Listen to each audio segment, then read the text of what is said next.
Okay, so let's start with a little video, should be very little, about lesson number 40. So lesson number 40 was our introduction to imaginary numbers.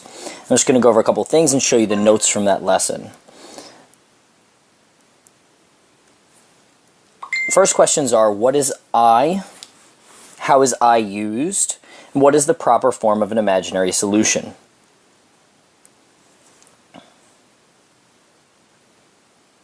Now, I is the imaginary unit. I is equal to the square root of -1.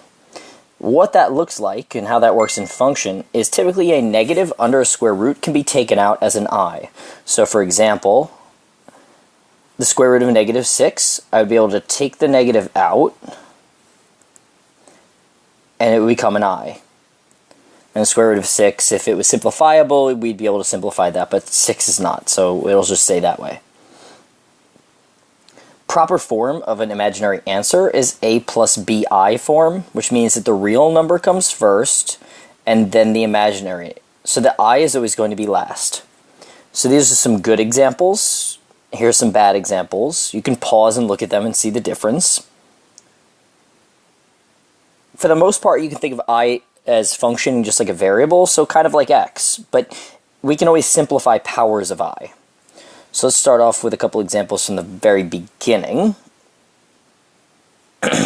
which is adding and subtracting.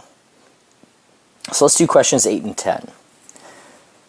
If I'm doing addition, I don't really need to distribute it. I can sort of just write these without the parentheses.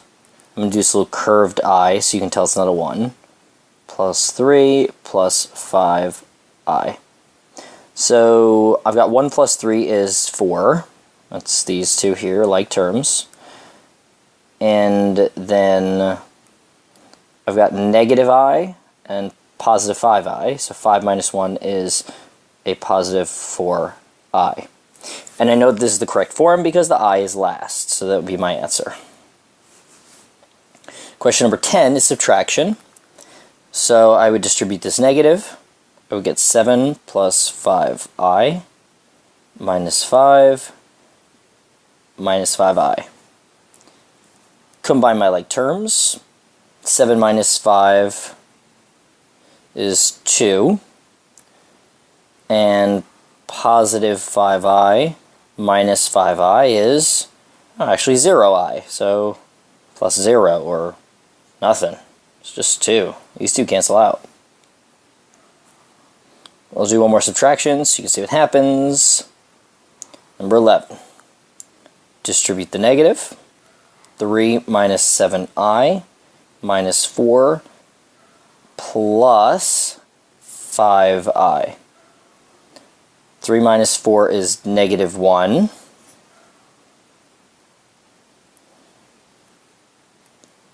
And negative 7i plus 5i is going to be negative 2i.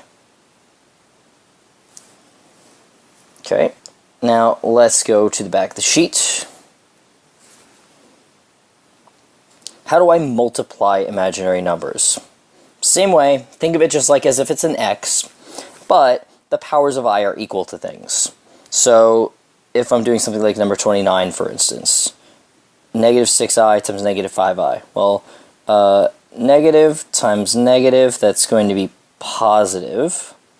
6 times 5 is going to be 30, and I times I is I squared. Positive 30, I squared. Now here's the thing, that can be simplified because the powers of I are equal to things.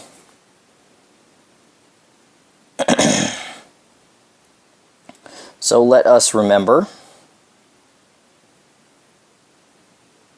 that I is equal to the square root of -1.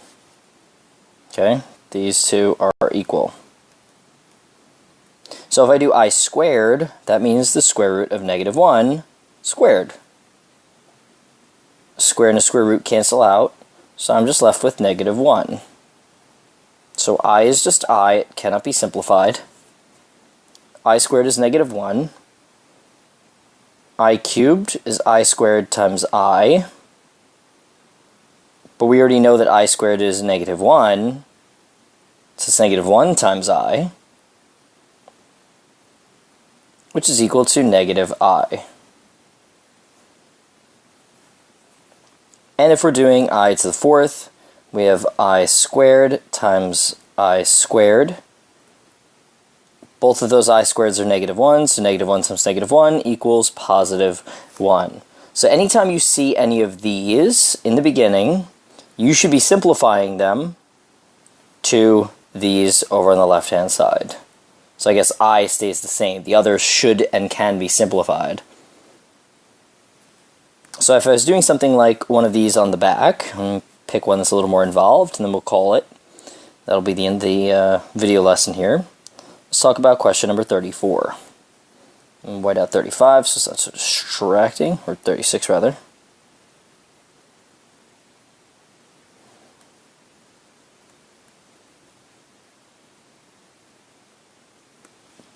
Okay, if I had to multiply these, it's a binomial, 2 terms, times a binomial, 2 terms.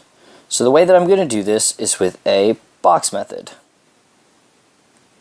So I get negative 6 minus 7i, and negative 7 plus 2i. I multiply to fill in the boxes, so like negative 6 times negative 7, it's going to be a positive 42. Negative 7i times negative 7 is going to be a negative, or positive, 49i. My bottom left is negative 12i. My bottom right is negative 14i squared. When I bring these terms out, I get 42.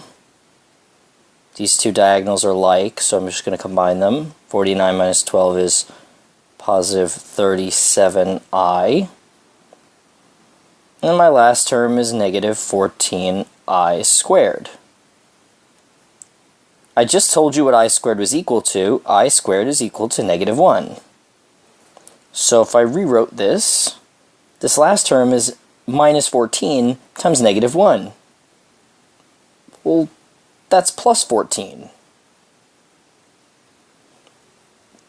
So what I really have is 42 plus 37i plus 14. And the first and last terms are like, so I can combine those into 56 plus 37i. Okay, any more questions, feel free to come to me in office hours. I am there every day.